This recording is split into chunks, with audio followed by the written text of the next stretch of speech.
नमस्कार, मैं आरबी सिंह यादव और आप देख रहे हैं मेरा YouTube channel RB Singh Yadav editor. मैं आज एक बार फिर दो बातों पर आपसे मुखातिब हूँ। पहली बात, हेमंत सोरेन की हाई कोर्ट में जब जमानत मिली और उसमें जो ऑर्डर आया है शाम तक, उसमें साफ किया गया कि हेमंत सोरेन के खिलाफ किसी भी प्रकार का कोई मुकदमा नहीं बनता, न कोई अपराध बनता है, न मनी लॉन्ड्रिंग दिखाई देती है।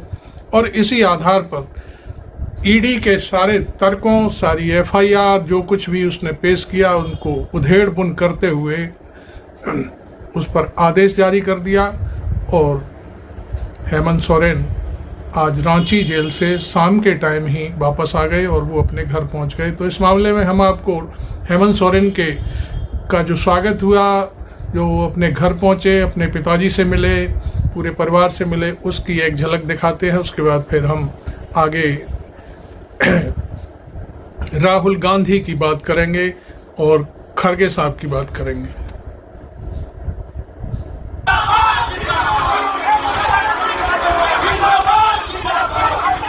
ये हेमंत सोरेन जेल से छूट करके बाहर आ रहे हैं, उनका स्वागत देखिए।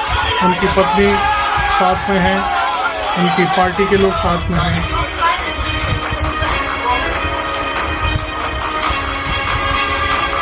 ये परिवार के साथ हैं, वो अपने पिताजी से भी मिले हैं। देखिए,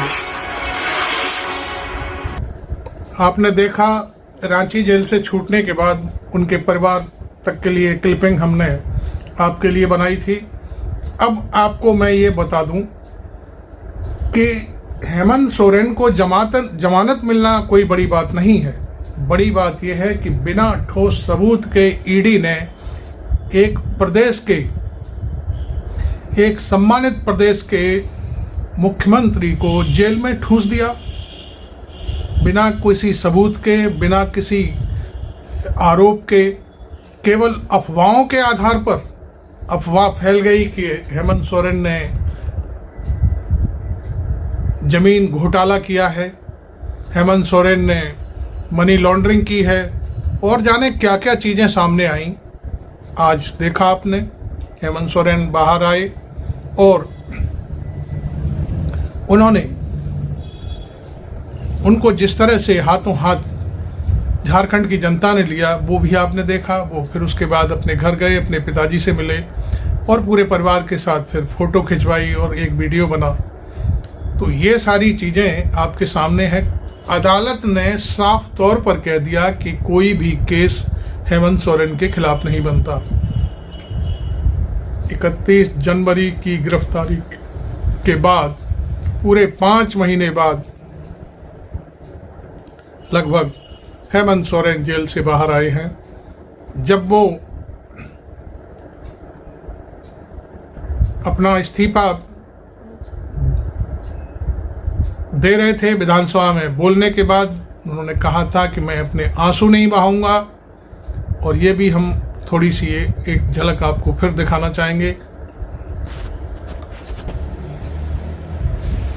हाई कोर्ट के चीफ के जस्टिस रोंको मुखोपाध्याय, मैं शायद पूरा नाम नहीं ले पा रहा हूँ, उन्होंने भरी अदालत में कह दिया कि ये एक मुख्यमंत्री का अपमान हुआ है और इस तरह के काम करके ईडी अपने आप को मालूम नहीं क्या घोषित करना चाहती है। और इसी आधार पर उनकी जमानत जो ली गई और केस में लास्ट में ये कहा गया कि कोई अपराध नहीं बनता। क्या इस मामले में प्रधानमंत्री को बयान नहीं देना चाहिए कि जो ईडी वित्त मंत्रालय और गृह मंत्रालय के अंडर में काम कर रही है, वो गलत तरीके अपनाकर लोगों को जेल में ठूंस रही है और मैं रोक नहीं पा रहा हूँ? क्या प्रधानमंत्री को ये सारी चीज़ें गोदी मीडिया को एक प्रेस कॉन्फ्रेंस करके, कोई इंटरव्यू दे करके इस बात का खुलासा नहीं करना चाहिए? मैं आप जनता से पूछता हूँ, क्या करना चाहिए प्रधानमंत्री को? आप इस पर अपनी टिप्पणी जरूर करें। मैं आपसे जानना चाहता हूं, आप लोगों से भी जानना चाहता हूं, जो मेरे दर्शक हैं, जो मुझे देखते हैं, क्या अरविंद केजरीवाल, मनीष सिसोदिया, सत्येंद्र जैन इनके पीछे भी इसी तरह की कोई साजिश है, इन्हें साजिश के तहत फंसाया गया है और वो आज तक सालों से जेल में बंद हैं सारे के सारे। क्या प्रधानमंत्री, गृह मंत्री, उनको इस मामले में क्या संज्ञान नहीं लेना चाहिए कि आखिरकार जब झारखंड हाईकोर्ट ये बात कह सकता है तो उसमें कोई ना कोई तो दम होगी। क्या वो ईडी से पूछताछ नहीं कर सकते? ईडी के डायरेक्टर को बुलाकर नहीं पूछ सकते कि ये फर्जी केस हेमंत सोरेन पर क्यों बनाया था? कुछ नहीं कहूँगा। हेमंत सोरेन लेकिन अपने घर पर प्रेस वार्ता आज करते हैं। अंतोगतवा मैं फिर से राज्य की जनता के बीच में हूँ और जो लड़ाई हमने और जो संकल्प हमने लिया है उसको निश्चित रूप से मकाम तक भी पहुंचाने का हम काम करेंगे।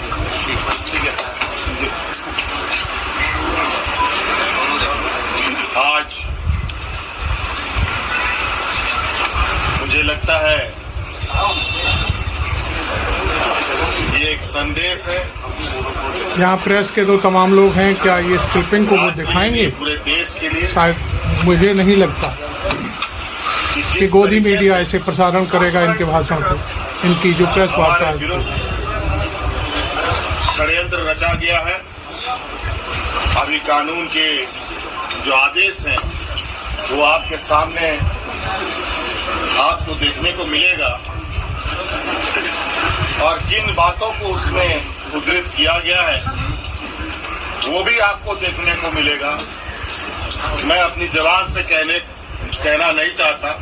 5 महीने तक पिता शिबू सोरेन के साथ बैठे हैं, पत्नी कल्पना सोरेन भी है, परिवार के बच्चे भी हैं। इस खुशी में उनका अपने ही घर में इस तरह से स्वागत किया गया जैसे किसी मोर्चे से लौटे हों। वाकई मोर्चे से ही लौटे हैं।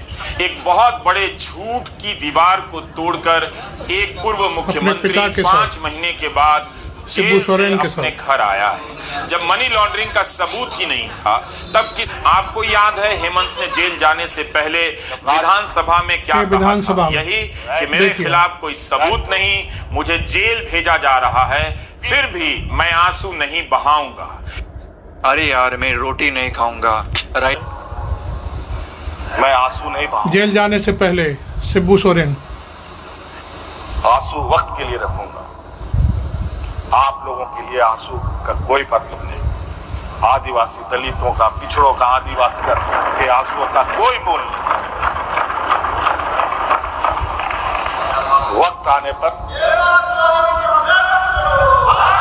हम इनके एक एक सवालों का जवाब और एक एक इनके षड्यंत्र का जवाब वक्त आने पर बड़ी माकूल तरीके से दिया जाएगा।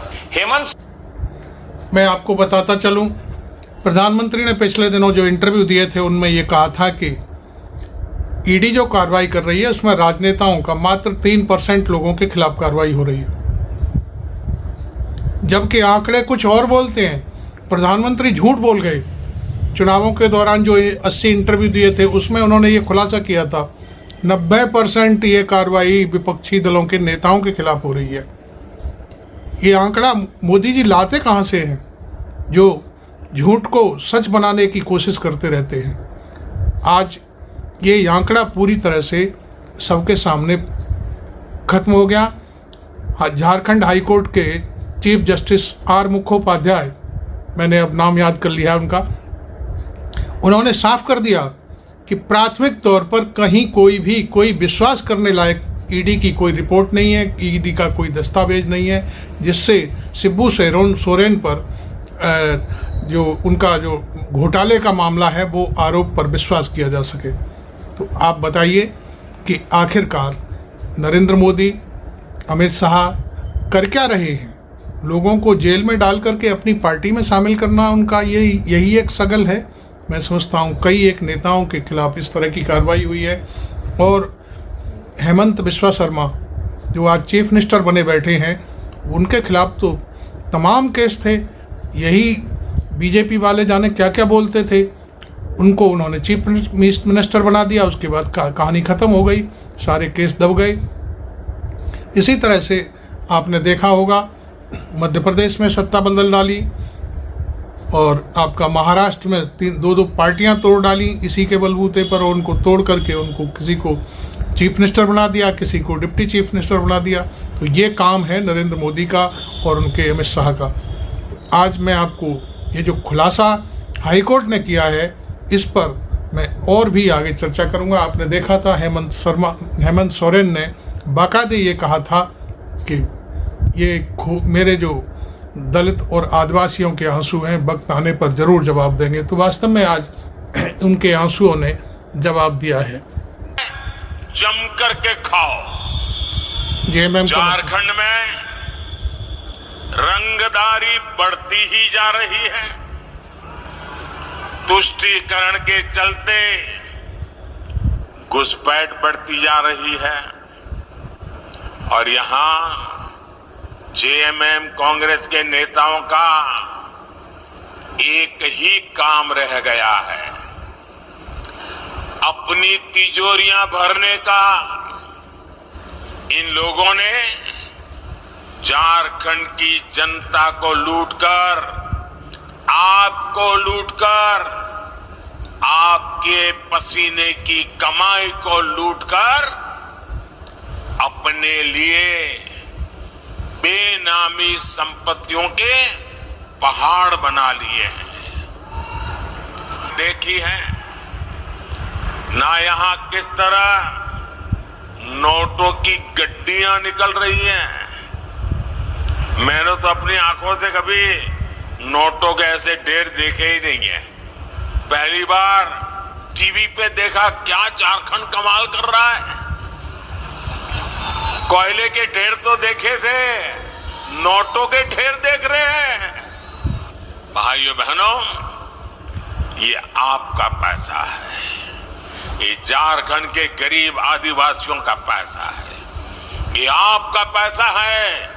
आपके बच्चों के भविष्य के लिए पैसा था, इसे लूट लिया गया है। क्या आप ऐसे लोगों को माफ करोगे? क्या आप ऐसे लोगों को माफ करोगे? ऐसे लोगों को माफ करोगे? क्या ऐसी बेईमानी झारखंड में चलने दोगे? क्या आपका रुपया कोई लूट ले आपको मंजूर है? ऐसे भ्रष्टाचारियों के खिलाफ कार्रवाई होनी चाहिए कि नहीं होनी चाहिए? उनकी जिंदगी जेलों में जानी चाहिए कि नहीं जानी चाहिए? जो जनता का लूटा है वो लौटाना पड़ेगा, ये मोदी की गारंटी है। आपने नरेंद्र मोदी का झारखंड में दिया हुआ भाषण सुना होगा। कितना ज़बरदस्त तरीके से झूठ बोलते हैं और उस झूठ का आज R Mukhopadhyay chief justice of Jharkhand ने पूरी तरह से बेनकाब कर दिया है। कितनी सफाई से लोगों के सामने बातें रखते हैं और मोदी की गारंटी देते हैं। मोदी की गारंटी आज चीफ जस्टिस झारखंड ने ख़त्म कर दी। ईडी पर कितना भरोसा था नरेंद्र मोदी को। नरेंद्र मोदी नहीं बोल रहे थे, ये ईडी ने जो केस बनाया था उसके पन्नों को बांच रहे थे वो। तो आपने ये चीज़ देखी। अब मैं आपको और दूसरी तरफ ले चलता हूँ। ये तो रही बात शिबू सोरेन की। अब मैं दिल्ली की जो लोअर अदालत है उसमें माननीय जज साहिबा न्याय बिंदु जी ने जो ईडी की धज्जियाँ उड़ाई थी केजरीवाल की जमानत को लेकर के, उसको भी आप देखिए। दोनों जजों ने, वो चीफ जस्टिस ऑफ झारखंड हैं और वो लोअर कोर्ट की जज हैं इंदू जी, उन्होंने भी जमानत दे दी थी केजरीवाल को, लेकिन उन्होंने सीबीआई भेज करके हाई कोर्ट ईडी को भेज करके दोबारा से उस पर रोक लगवा ली। हाई कोर्ट ने भी ऐसे रोक लगा दी बगैर दस्तावेज देखे, बगैर कोई आदेश देखे। जब न्याय बिंदु ने कोई आदेश जारी किया, उसकी कॉपी आपके पास नहीं है, तो हाई कोर्ट ने किस आधार पर स्टे कर दिया? तो ये सारी चीज़ें जो चल रही हैं वो मैं आपको दिखा रहा हूँ। आप इस मामले में इस बात से सहमत नहीं है कि ईडी और सीबीआई के खिलाफ जांच होनी चाहिए? मैं आपको बता दूं, ये मामला अब लोकसभा में उठेगा और राहुल गांधी इस मामले को उठाएंगे कि सीबीआई और ईडी के खिलाफ जांच होनी चाहिए कि वो जानबूझ करके नेताओं के खिलाफ झूठे मुकदमे डालते हैं और झूठे मुकदमे अफवाहों के आधार पर नेताओं को जेल भेज देते हैं। ये सारी चीज़ें आज मैं अब दूसरी तरफ लोकसभा की कार्रवाई पर ले चलता हूँ। लोकसभा स्पीकर जो अभी 5 दिन हुए हैं जुम्मे उन्होंने राहुल गांधी जब नीट का मुद्दा उठा रहे थे और नीट का मुद्दा उठाते उठाते उनका माइक बंद कर दिया गया। बाकायदे वो आवाज़ लगा रहे थे, आवाज़ अपनी जो भाषण दे रहे थे उसमें साफ साफ सुनाई दे रहा था और उसके थोड़ी देर बाद उनका जो माइक था बंद हो गया और आवाज़ आनी बंद हो गई। इसी तरह से मल्लिकार्जुन खड़गे राज्यसभा में नीट का मुद्दा उठा रहे थे, उनका माइक बंद कर दिया। अरे भाई, आप कब तक माइक बंद करोगे? जनता अब चुप बैठने वाली नहीं है। जनता ने आपको मैंडेट नहीं दिया है, जनता ने विपक्ष को भी मैंडेट दिया है कि वो विपक्ष हमारी आवाज़ को संसद में बुलंद करे और आपको वो आवाज़ बुलंद कर देनी पड़ेगी, चाहे कुछ भी हो जाए। मैं समझता हूँ जो दिन जा रहा है वो जा रहा है। हो सकता है कि आपको इसी संसद में किसी भी समय अपनी दुर्गति होते देखा जा सकता है। ये हम आपको बताए देते हैं क्योंकि जनता और जो विपक्ष जो आपको सरकारें चलवा रहा है उसकी भी हालत बहुत ख़राब होने वाली है, क्योंकि जनता केवल देश की नहीं, मैं केवल आज बिहार की बात करूंगा। बिहार में नीट के जो 17 लाख छात्र हैं जो बैठे हुए हैं, उनके ऊपर क्या बीत रही होगी। नीट में जो 17 लाख छात्र बिहार के बैठे हैं उनके ऊपर क्या बीतेगी।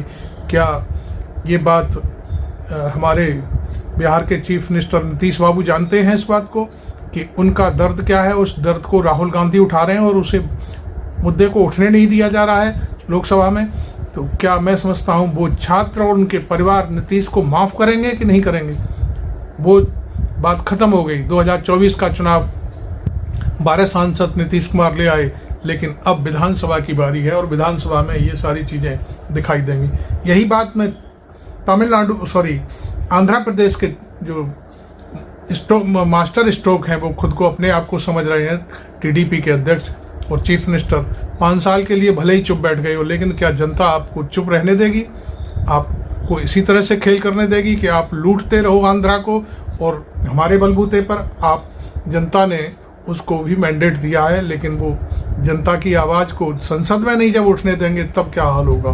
तो थैंक यू वेरी मच। मैं आरवी सिंह यादव। आप मेरे इस वीडियो को शेयर भी करें और चैनल को सब्सक्राइब करना बिल्कुल ना भूलें।